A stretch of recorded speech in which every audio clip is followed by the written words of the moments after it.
উন্নয়ন তো খুব বেশি দেখিনি। হ্যাঁ, রাস্তাঘাট একটু রং হয়েছে, আগে যেটা ছিল তার উপর একটু রং হয়েছে, একটু পালিশ পড়েছে, এর থেকে বেশি কিছু হয়নি। সব থেকে বেশি ক্ষতি হচ্ছে সেটা হলো আমাদের 4 বছর হলো কোনো বিধায়ক নেই, তিনি জেলে ছিলেন, জানেনই আপনারা।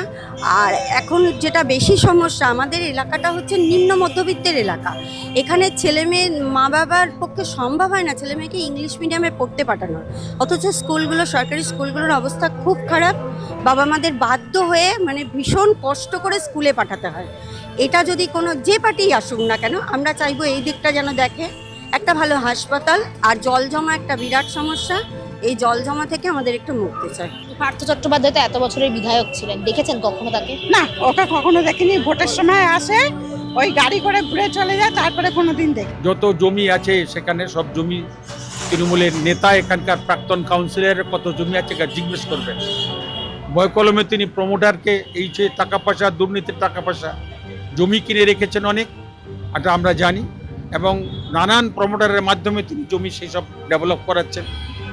এরা তো আছেনই, এছাড়া এদের যারা গজিয়ে উঠেছে নূতন নেতা, 2 নম্বর বাচ্চারপাড়া ইত্যাদি, নাম করেও বলতে পারি, যাক নাম বলা ঠিক না, তো তারা সেসব করছেন, তারা সেসব আছেন, সেখানটা খুনোখুনিও হয়েছে।